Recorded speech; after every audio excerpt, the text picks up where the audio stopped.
Peace, peace, peace. Welcome to another edition of Fed Time Stories, right? This is my contribution to individuals who might have a wonder how it is to be in the feds. Get a lot of questions, Again, I was incarcerated for 17 years in federal prison, and this is about my experiences. So in my last episode, I talked about my first day. Talked about my first day going, I talked about going from state prison to federal prison, what that experience was like. So today, and I said I've hit 9 different yards, right? Really, it's about 7. I went to 1 yard like 3 times, right? So I don't know why they just kept sending me there. But yeah, I talk about my adventures in the feds, and this one being me leaving from Beckley, West Virginia, which was the first institution I touched. Got basically written off of that yard because I had like 5 or 6 of the guys who out of the 15 that told on me, 5 or 6 of them were on that yard, and they went to SIS, which is the investigator or whatever, right? Special investigations sergeant or something like that. Special sergeant of special investigations. I don't know what it is, but they call them SI. Matter of fact, not a sergeant, it's lieutenant. So the SI, they go to the SIS lieutenant and they put separate T's on you, which separates you from them. So once somebody puts separate T's on you, you can't ever be on the yard with that person again, right? It's they do a threat assessment and they determine that it's not safe for you guys to be on the yard. And it normally comes from a situation where someone testified against another person. So I had 5 or 6 of them that told on me on 1 yard. I ain't gonna say their names on here. You know what I'm saying? I don't know if I get in trouble for exposing them. Yeah, because these guys are, I think I probably for the most part, man, funny, 15 out of 15 people told on me. And out of the 15 people that told on me, I think 3 of them are dead now or deceased, all right. So something happened with one of them. He had like diabetes and he died. Another one, I think 2 of them died from being sick, from what I hear, right? I don't know what the other sickness was. I don't know. I didn't keep tracks of them, right? And then I think another one got killed or something. I don't even know. Like I don't know. They're in another.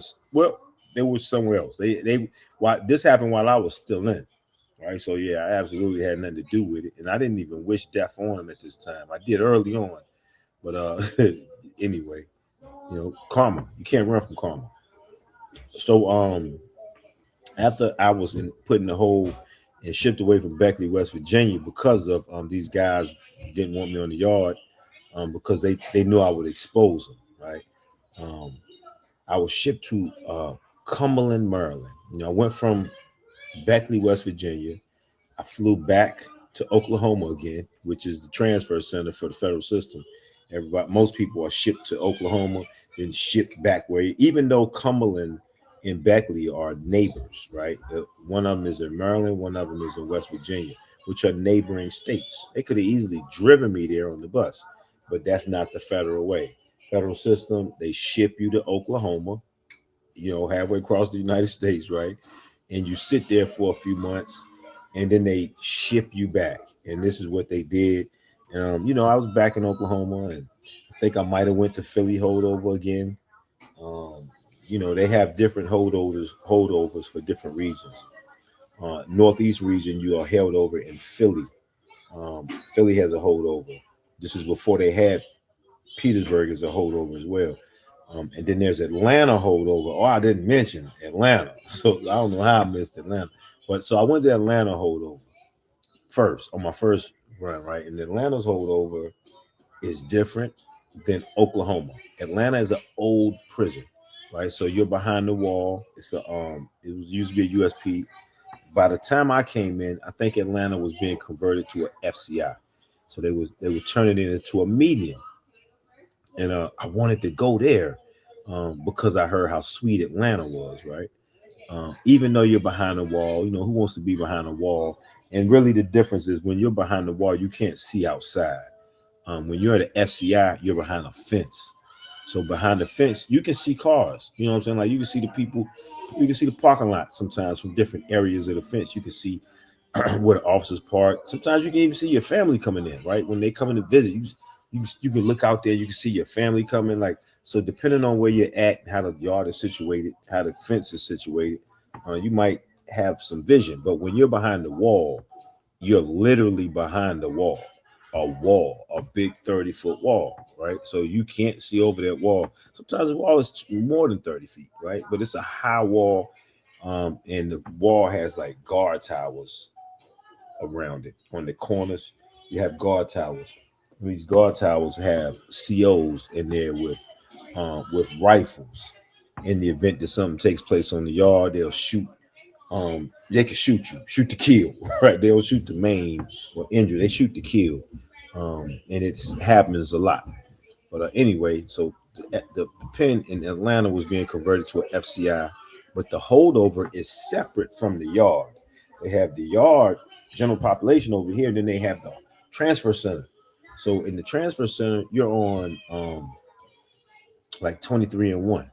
But back then, you were locked in your cell. You were locked in your cell for 23 hours, and you come out an hour a day for rec. Sometimes 2 hours, depending on the CO, right? You know, they work with you, but it was it was old. It's a very old prison, right? So you might buy a commissary. This was Atlanta. If you were there long enough, you could buy a commissary. A lot of times they get you out of Atlanta in a couple weeks or whatever, right? But if you buy a commissary, the commissary can't be shipped with you.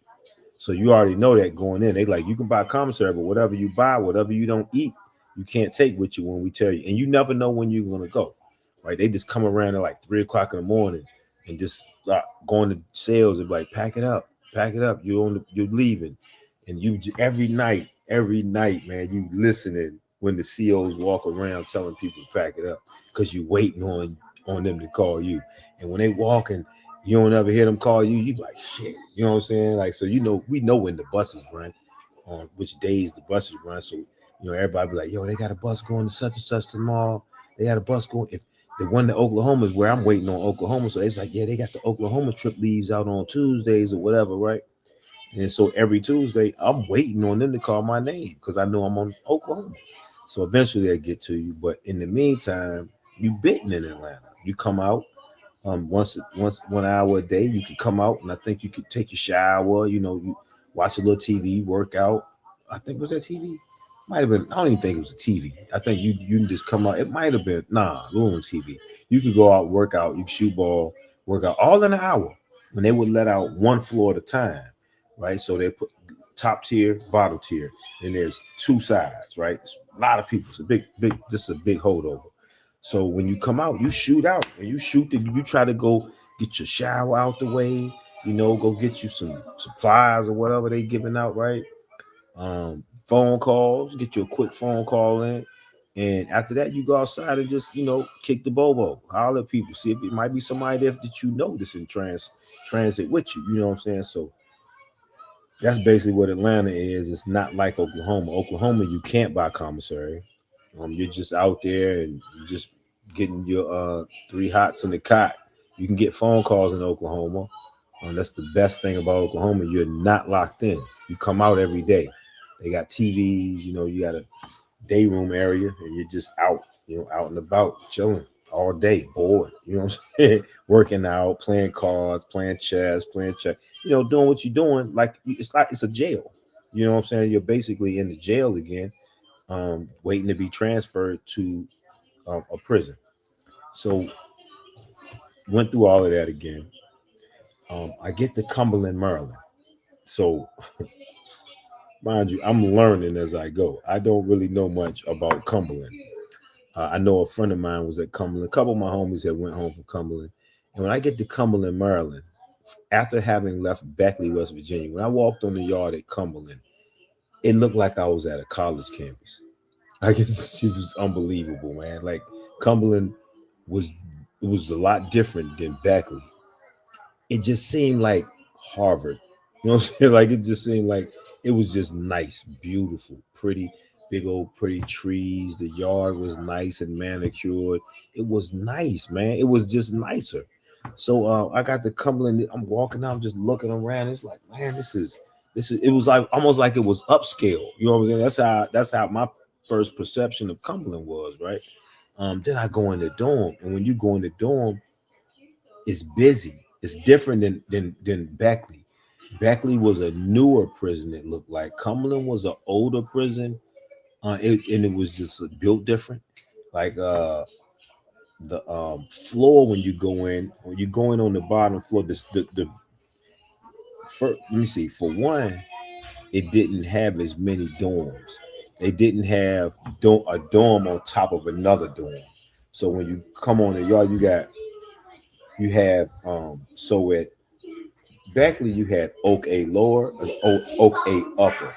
Then you had another side of whatever Windsor over. I don't remember the name of it, right? Because I was in Oak. I remember I was in Oak A lower, Oak A upper, Oak B lower, Oak B upper. So that was four dorms. At Cumberland, you had A1 and A2. Then you had B1 and B2, C1 and C2, D1 and D2. That was it. You know what I'm saying? You had 8 buildings, whereas at Beckley you had 12. So it was a much smaller yard, right? Um, it was calmer. Like it was different. Like so I later learned the difference was the level of inmate. Right? At Cumberland, these are DC inmates primarily, right? The majority is DC inmates. I didn't know much about DC inmates right then at that time. DC inmates are notorious in the federal system, right? I'm from Virginia. I'm used to DC dudes, right? But most people aren't. You know what I'm saying? Like, but to me, it was regular. like it. I was cool with it, but just so happened when I came on the yard, they had just had a big riot with DC and Virginia. And I learned this before I went on the yard. When I was in the hole, I learned about this. Right? They told me it was like, yeah, man, because they didn't put us straight on the yard because of what happened. They were like, yeah, they just had something with you from Virginia. Yeah, I'm like, yeah, I had a North Carolina number, so I was like, people didn't realize I was from Virginia until I said it, right? I'm like, yeah, I'm from VA. Oh man, yeah, y'all had an issue out there. So Virginia was deep, it probably deeper than DC on the yard because Virginia is a state. DC is a not even a city. It's big. It's like a city. It's a city without a state. So it's kind of confusing. It's a district, only district we have. But DC is basically a city that's not in a state, right? It's weird. But anyway, Virginia is a state. So it's a bunch of different cities. None of them the size of DC, but it's a bunch of cities yet and still. And we didn't get along with. Like really, Virginia and DC don't get along well. DC and Baltimore don't get along well, and it's really because we I don't know what I don't know what it is. I just know that when I got there, it was volatile. It was you know, kind of like like what it was is there was a group of Virginia guys that called themselves the Hot Boys, and these Hot Boys, I don't know how many of them was. From what they told me, it was like 13 to 20, 14, 15. I don't know, but it was a bunch of them. It was enough of them that they ran together like a gang, and they called themselves the Hot Boys because they were hot. Hot in federal prison means you're a rat. You told on somebody. You wrote statements, right? You set somebody up, something, any of that. You hot. Your paperwork bad, right? So these dudes was hot, but don't think hot means soft. Don't equate hot with soft. These dudes were rats, meaning they couldn't hold water. They couldn't take their weight, but they was thorough, right? They'll fight. So what happened is DC dudes hate rats. They hate rats, right? Um, and the DC dudes was like, it was always like words being had between the DC dudes and these Virginia cats. Not all the Virginia cats, the hot boys, this particular crew, but these boys kind of went for bad, and they ended up getting into it with a group of DC dudes, and they had a little riot or whatever, right? And I came on the yard after that. So this is how, like they looking at all Virginia dudes like, are you hot? So when I get on the yard, they put me in the dorm with one of my homies. I mean, this my dude from the streets, like one of my guys, and he had 15 years, right? My homeboy Steve, they call him Bird, right? Birdman or Bird. And I'm in the dorm with Bird. I'm good, man. As soon as he see me, man, Carlos, you know what I'm saying? Like this was my guy. You know what I'm saying? Like this was my guy. So I'm in the dorm with him. I'm good automatically. And he's showing me around, giving me the game, but he is Belizean. He's from Belize, so he run with the Jamaicans. He got locks and all long dreads and all that. He look like a Rasta, right? So I'm kind of cool with the Jamaicans because of Steve. You know what I'm saying? Because my man messed with them. But gradually I get to know the Virginia dudes on the yard, North Carolina too, because my number, North Carolina dudes coming to me because of my number, but I'm letting them know like, nah, I'm from Virginia. So really tell you a little. So North Carolina wanted me, right? The North Carolina car they want me. They want me.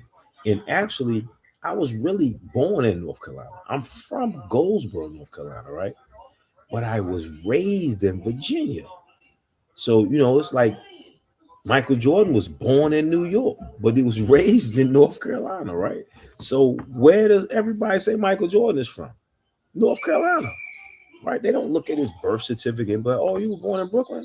Nah, they look at the fact that he was raised in Wilmington, North Carolina, so he's a Carolina dude. So I applied that logic, like right.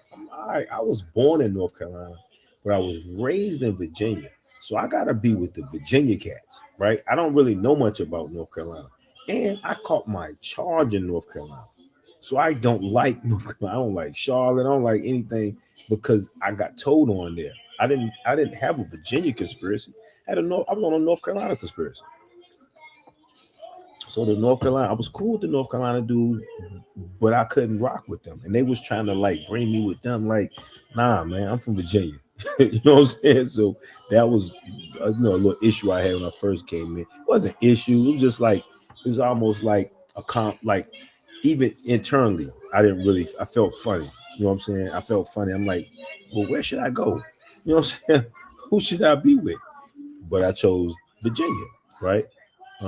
Because I was mad. I was bitter, yo. Like I said, I had a North Carolina conspiracy. So that's who told on me was Carolina dudes. One dude from DC and two from Virginia. And then the rest was Carolina out of 15. So you're talking about 12 people told on me from Carolina. So yeah, I didn't want to be with them. You know what I'm saying? Then Beckley, what happened in Beckley, all them Carolina dudes got me out the yard. I was mad still. But anyway, the Virginia, I get with the Virginia cats, you know what I'm saying? And I was active. You know what I'm saying? I was active. I just came off the state prison in Virginia in North Carolina. I'm really, I was a go-getter. So I immediately started you know, scoping everything. First thing I wanted to do was get in hobbycraft. I got in hobbycraft, and I started doing my bit. I got a hobbycraft, but I noticed how these DC dudes was kind of acting funny towards me, right?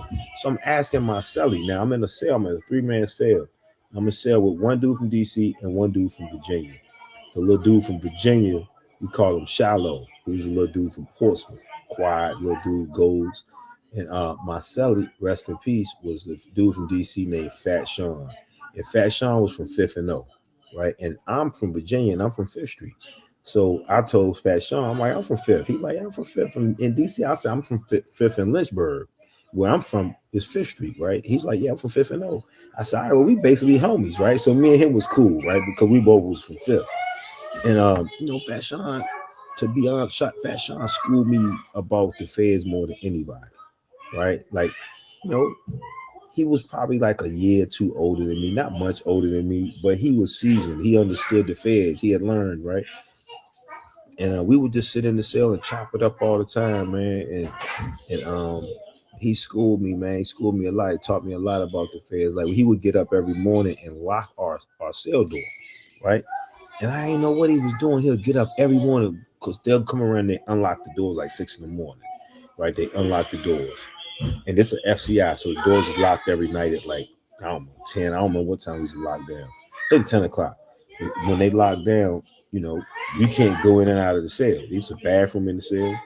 And he would lock the door with his toothbrush every morning. So when he locked the door, I couldn't leave out.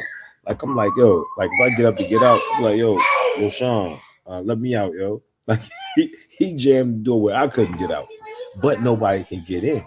All with a toothbrush, right? So he taught me how he was doing that. I really didn't know why he was doing that every morning, right? Um, and then I would see certain things, like I would see dudes walking to the shower together. I'm like, yo, why they walking to the shower together? You know what I'm saying? Why they wearing their boots to the shower? I'm asking all these questions, and Sean will tell me, like, look, man, like, you know, it's serious around here, right? Niggas get stabbed on the way to the shower.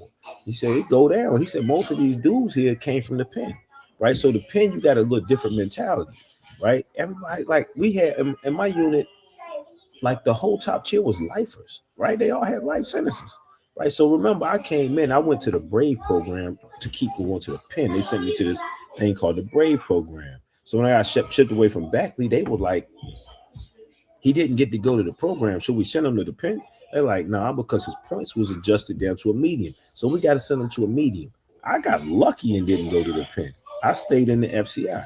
But when I went to Cumberland, I might as well have been in the pen. You know, once I realized, you know, I didn't know at the time, but I was on a very serious yard with people who play for keeps, right? DC dudes, Baltimore dudes, and Virginia dudes, right? Like it was those New York dudes there, Jersey dudes, there was other dudes there. It was just that those were the three majorities on the comp plan. And you know, I was wondering why the DC dudes was acting funny towards me, right? Like, you know, how you just get bad energy from dudes. And Fashion was like, man, niggas don't know about you. You know what I'm saying? Like, niggas don't know what's up with you. You ain't showed no paperwork or nothing. I'm like, paperwork? What you mean paperwork? He said, man, your PSI. All right, so he the one who schooled me to the PSI. My homeboy Steve didn't ask me for no paperwork. He didn't say none of that shit, right? Because he know me. He know about my case. He knew everything, right? But he didn't think that it would be wise for me to get my paperwork and show it to other people. Fat Sean did. So I was like, man, how I get that? Man, I'm good. I ain't no rat. I want to prove that. He said, man, get your lawyer to send your PSI in here, right? So I'm like, all right, say less. I ain't say less. We weren't saying that back then. I'm like, all right, bet. So I get my attorney to send my PSI. When my PSI get there, I'm like, yo, I got my PSI. First person I showed it to was Fat Sean, right? Because he from DC. I want him to let his homies know, right? He's like, okay, all right. He read my shit. He said, you see right here, this pay if right here, if you would have been a rat, it would have said it right here. You know what I'm saying? It's a thing on there where it says, did the person get a 5K1 or Rule 35, right? And if it's a check, you're a rat. If they check, that means you got a 5K1 or Rule 35. That means you're a rat. You told. You don't get that check unless you told on somebody. So when he saw that, he taught me, you know, what to look for and everything, right? And he said, man, you good, homie. You know what I'm saying? So I'm like, hey, your homies don't know I'm good. I want everybody to know I'm good. You know what I'm saying? So he's like, man, you just gotta tell people, man. You know, they used to have PSI parties back then, but they weren't really having them like that. And I didn't know how to approach people. So one day I go out there in the day room, everybody in there, this after recall and everything. And I'm like, yo, I said, man, my paperwork right here, anybody want to see it? And I dropped it on the table and I walked the fuck off. You know what I'm saying? like, and I got my PSI a week later. A CO called me into the office at Parks. He called me and he's like, this yours? I'm like, oh yeah, thank you. He gave my PSI. So my shit had made the rounds. You know, everybody in the unit looked at my PSI and they knew I was good. So once they knew I was good, people's attitudes towards me changed on the yard. So things got a little, you know, got smoother. But I guess I'll tell you about the story, my first experience with the homosexual thing in Cumberland, right? So everybody in the federal system knows that there is one group of guys who has a reputation for liking boys, right? Liking butthole, right? And unfortunately for them, it's the DC guys. Now I will say this: all of them don't do that. All of them ain't like that. But there are quite a few who are. And the reason being, give you historic little history, right?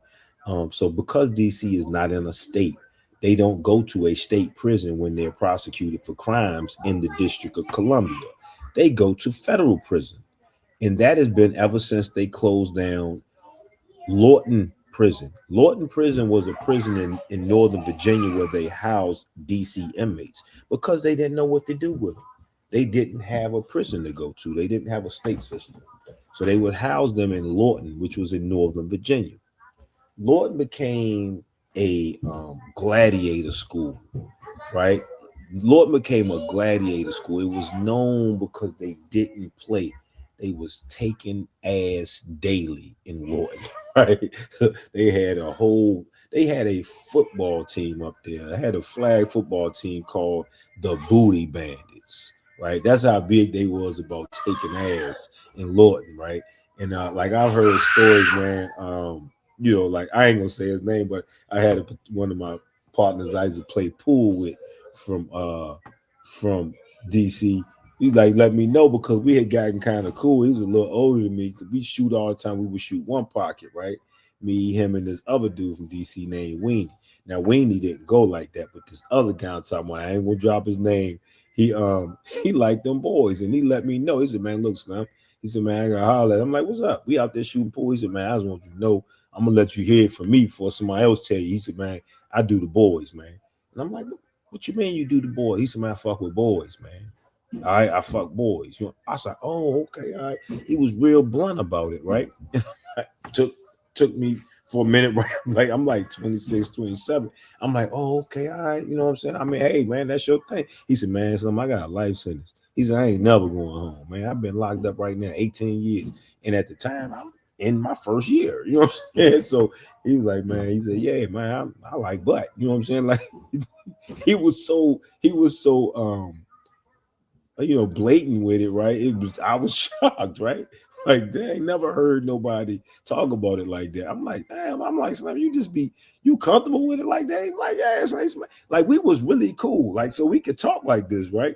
He's like, man, I ain't gonna never see another woman. You know what I'm saying? Like he's like, what am I supposed to do? You know what I'm saying? Like he said, man, he told me, like, he said, man, we was in Lorton. He said, man, everybody was doing that. He said, man, niggas had boys in Lorton. Niggas was popping cherries up there. Started talking to me. And he was like, man, he said, man, I'm so real with it. My whole family know I like boys. I'm like, how your family know? He said, man, I just sent pictures home. He said, man, we had a picture program up Lorton, right? And in the picture program, he said, I was in the picture program. He said, I would have my homeboy take pictures of me with my boy. He said, man, I done sent pictures home hitting my boy.